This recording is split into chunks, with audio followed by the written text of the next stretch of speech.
जानते हैं चार वर्णों के उत्पत्ति के संदर्भ में जो सिद्धांत है, जो विद्वानों का मत है, ठीक है, जो हमारे धर्म का मत है, इसके बारे में जानते हैं। तो अगर हम बात करने वर्ण की उत्पत्ति के विषय में, तो हमें मुख्य रूप से तीन प्रकार के सिद्धांतें दिखाई देती है। दैवीय सिद्धांत, गुण से उत्पत्ति का सिद्धांत, और तीसरा क्या है, तो कर्म से उत्पत्ति का सिद्धांत।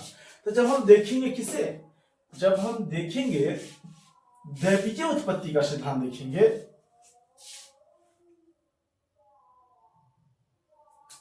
ठीक है, तब क्या देखेंगे हम, जब हम दैवीय उत्पत्ति का सिद्धांत देखेंगे, क्या देखेंगे, दैवीय उत्पत्ति का सिद्धांत, दैवीय उत्पत्ति का सिद्धांत।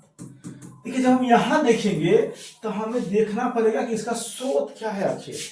आखिर हमें इसके बारे में कहां से जानकारी मिली। अगर हम स्रोत की बात कर लेंगे तो हम क्या बोलेंगे, सर एक तो ऋग्वेद है, दूसरा महाभारत है, और तीसरा पुराण है। देखिए, जो ऋग्वेद है, ऋग्वेद के 10वें मंडल में, 10वें मंडल जो है, इसमें क्या है, तो चार वर्ण का उल्लेख है। याद रखिएगा, पूछ ले कि ऋग्वेद के 10वें मंडल में क्या है, एक पुरुष सूक्त है। ऋग्वेद के 10वें मंडल के पुरुष सूक्त में क्या है, तो चार वर्णों का उल्लेख किया गया है। कौन कौन सा, तो इसके अनुसार ऋग्वेद के 10वें मंडल में क्या कहा गया है कि एक विराट पुरुष के मुंह से ब्राह्मण की उत्पत्ति हुई है, भुजाओं से क्षत्रिय की उत्पत्ति हुई है, जंघाओं से वैश्य और चरणों से शूद्र की उत्पत्ति हुई है। यही जो महाभारत है, महाभारत विराट पुरुष की जगह पे क्या कहता है कि जो ब्रह्मा है, ब्रह्मा के मुख से ब्राह्मण, भुजाओं से क्षत्रिय, जांघों से वैश्य, चरणों से शूद्र, और पुराणों में यही पे क्या, इसे विष्णु की कहा गया। क्या है कि चार वर्णों की उत्पत्ति किससे हुई है, तो विष्णु से हुई है। ठीक है, तो ऋग्वेद किससे, विराट पुरुष ऋग्वेद ने कहा, 10वें मंडल में चार वर्णों का उल्लेख किया गया है। जबकि महाभारत में क्या कहा गया है कि ब्रह्मा के शरीर से चार वर्ण की उत्पत्ति हुई है, और पुराण क्या कहता है, तो विष्णु के शरीर से चार वर्णों की उत्पत्ति हुई है। ठीक है, चलिए दूसरा हम क्या देखते हैं कि गुण के आधार पे, ठीक है, गुण से उत्पत्ति का सिद्धांत, गुण से उत्पत्ति। जब गुण से उत्पत्ति की बात करेंगे तो इसका जो स्रोत है क्या है, भगवत गीता है, भगवत गीता है। ठीक है,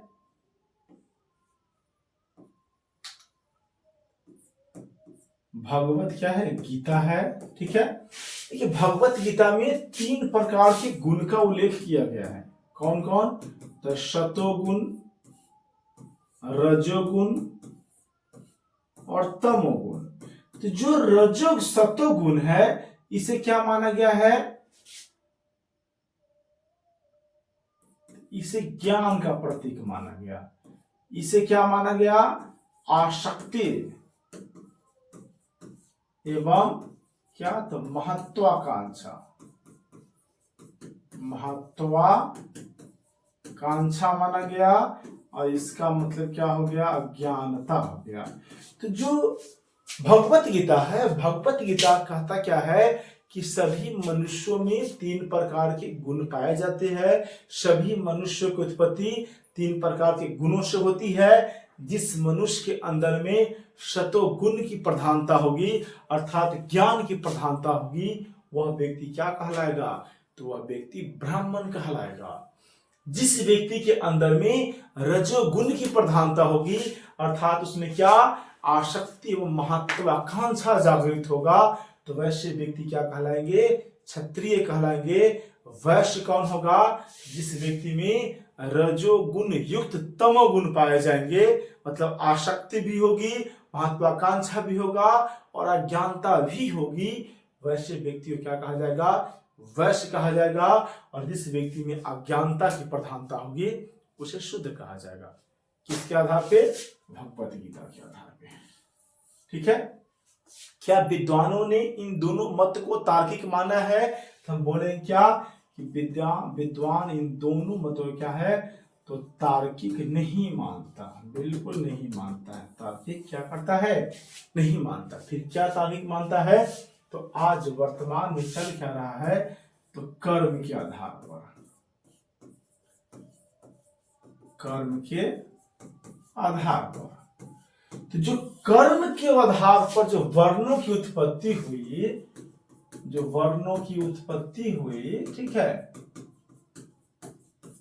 इसे विद्वान तार्किक मानते हैं। कैसे? अब इसके आधार पे, जो कर्म के आधार पे है, हम चलते हैं पहले ऋग्वैदिक काल में।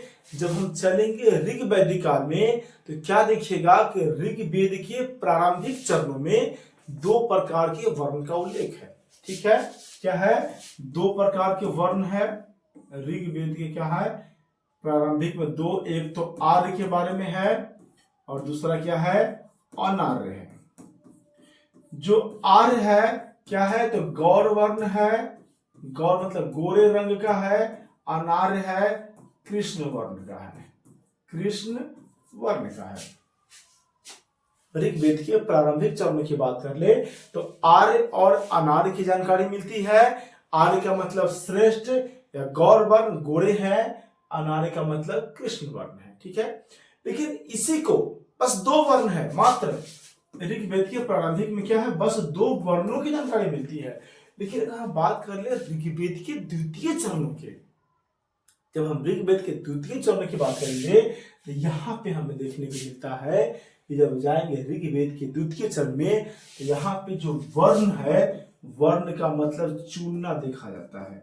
इसका मतलब क्या हो गया है? चुनना। तो जो व्यक्ति जैसा कर्म करेगा उसकी जाति क्या हो जाएगी? उसका वर्ण वही कहलाएगा। यहाँ पे वर्ण का मतलब चुनना हो गया, और चुनने से क्या मतलब है? तो इसमें क्या कहा गया कि भैया जो व्यक्ति क्या करेगा? यज्ञ कार्य करेगा। ठीक है, यज्ञ का कार्य करने वाला कौन कहलाएगा? पुरोहित अर्थात ब्राह्मण कहलाएगा। जो क्या करेगा? देश की सेवा करेगा। ठीक है, देश की रक्षा करेगा, सेना में शासन प्रशासन में भागीदारी लेगा, वह क्षत्रिय कहलाएगा। और तीसरा कौन होगा? तो जो पशुपालक वर्ण है वह क्या कहलाएगा? वैश्य कहलाएगा। ऋग्वेद के द्वितीय चरणों की अगर हम बात कर ले तो मात्र 3 प्रकार के वर्णों का उल्लेख है। क्यों? क्योंकि हम सब जानते हैं कि जो ऋग्वेद है, जो आर्य है, कौन है? तो पशुपालक है। अभी यह लोग उतने अच्छे से कृषि कार्य करना जानते नहीं है। पशुपालक है, पशु का चलाते हैं और अपना जीवन यापन कर रहे हैं। तो ये आर्य और अनार्य है। तो इसमें जो राजा वर्ग होंगे, ये पशुपालक वर्ग है, इसमें जो राजा होंगे, जो उसकी सभी मतलब गुटों का, समूहों का जो प्रधान होगा, वह शासन का काम करेंगे। ठीक है, तो शासन का काम करेंगे तो वह क्षत्रिय है और इनका कोई ना कोई पुरोहित होगा। क्यों? क्योंकि इन लोग उस समय दैवीय को, किसको? देवता ही सब कुछ है। प्रकृति को किस रूप में? देवता के रूप में मानते हैं। तो कोई ना कोई इनके पास में विद्वान होगा। जो विद्वान वर्ग है, जो पढ़ा लिखा विद्वान वर्ग है, वह ब्राह्मण है। बाकी जो बच गया थोड़ा बहुत कृषि का कार्य करता है, पशु का पालन करता है, वह कौन है? वैश्य है। अब तक इसमें 3 प्रकार के वर्णों का उल्लेख किया गया है। क्यों ऐसा हम इसलिए बता रहे? कर्म पे आधारित है। क्यों? क्योंकि ऋग्वेद में विश्वामित्र के बारे में जानते हैं ना, जो विश्वामित्र है इसका उल्लेख है। और जो विश्वामित्र के पूर्वज है, पिता है, दादा है, वह एक राजा है। विश्वामित्र के पूर्वज कौन है? राजा है, अर्थात वह क्षत्रिय है। जबकि विश्वामित्र विद्वान हो जाते हैं, यज्ञ का कार्य करना शुरू कर देते हैं, तो वह क्या बन जाते हैं? तो बोलेंगे सर विश्वामित्र ब्राह्मण थे। ठीक है, ऐसे ही ऋग्वेद के अगर 9वें मंडल की बात कर ले तो ऋग्वेद का जो 9वें मंडल है, ऋग्वेद के 9वें मंडल में एक बालक क्या कहता है कि मैं कवि हूं। ऋग्वेद के 9वें मंडल में एक बालक कहता है मैं कवि हूं। हमारे पिता कौन है? तो चिकित्सक है, और हमारी माँ आटा पीसती है, आटा पीसने वाली है, अर्थात वह शूद्र है। तो मैं विद्वान हूं, मैं कवि हूं, मतलब मैं कौन हूं? मैं ब्राह्मण हूं। हमारा पिता वैश्य है। क्यों? क्योंकि वह चिकित्सक है। हमारी माँ कौन है? हमारी माँ शूद्र है। अब यहाँ पे वर्ण का मतलब जाति नहीं हो गई, छुआछूत नहीं है। यहाँ पे क्या है कि जो जैसा कर्म कर रहा है उसे वैसे वर्णों की कैटेगरी में रख दिया गया, अर्थात एक ही परिवार में ब्राह्मण, वैश्य और शूद्र रह रही है। कोई दिक्कत? यहां तक कोई दिक्कत नहीं है। लेकिन क्या होता है कि ऋग्वेद के चौथे चरणों में, आखिर ऋग्वेद के अंतिम समय में आते आते जो यह वर्ण शब्द है, ठीक है, यही वर्ण शब्द जाति के रूप में बदल जाती है। और जाति के मतलब समझते ही है ना कि जो जाति ही नहीं है। जाति हमेशा कभी गई है क्या? नहीं, कभी नहीं गई है। सबको देखिए तो फिर जाति का टैग लगाया घूमे जा रहा है, ठीक है। तो जाति जो जाति नहीं है। तो जो ऋग्वेद के चौथे चरण की अगर हम बात कर ले तो यहाँ पे हमें 4 तरह के वर्णों का उल्लेख मिला। क्यों? क्योंकि जो ऋग्वेद के तृतीय चरण में, ठीक है, एक 3 चरण है, ब्राह्मण, वैश्य और क्षत्रिय है। लेकिन क्या हुआ कि जब यह आर्य और अनार्य पशुपालक से कृषि करने लगे, यहां देख लीजिए, पहले पशुपालन से जब कृषि करने लगे तो इसमें श्रमिक वर्ग की उत्पत्ति हुई नहीं हुई? तो जो यही श्रमिक वर्ग है इसे क्या कहा गया? शूद्र कहा गया है। राम शरण शर्मा की अगर हम बात कर ले तो जो राम शरण शर्मा है, राम शरण शर्मा के अनुसार जो शूद्र है इसमें कौन है? तो इसमें आर्य भी है और इसमें अनार्य भी है।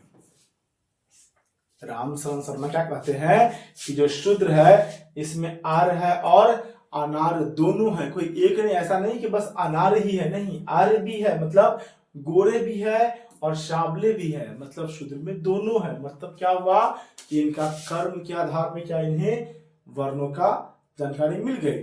लेकिन जब हम ऋग्वेद के अंतिम चरणों की बात करेंगे, ऋग्वेद के अंतिम समय की बात कर लेंगे, वहां पे हमें क्या मिलती है? जाति मिलती है। अब जो यहां तक कर्म पर आधारित था, ऋग्वेद के अंतिम चरणों और उत्तर वैदिक काल के में जाकर के हम यही जन्म क्या दिख गया?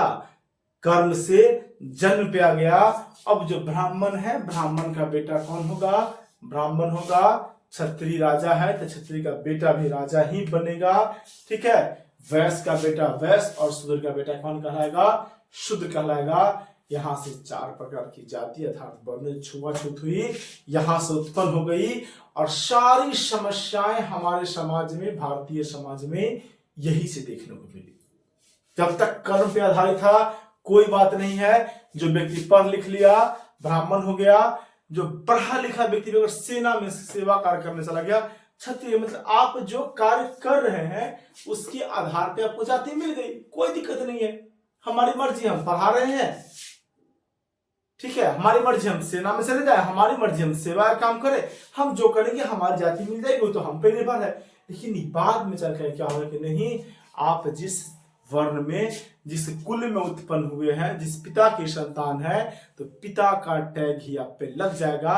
अर्थात वैश्य है तो वैश्य ही होइएगा, क्षत्रिय है क्षत्रिय होइएगा, ब्राह्मण है ब्राह्मण होइएगा, शूद्र है शूद्र होइएगा। और हमारे समाज में यहीं से सारी समस्याएं उत्पन्न हो गई। कोई दिक्कत हो तो बताइए।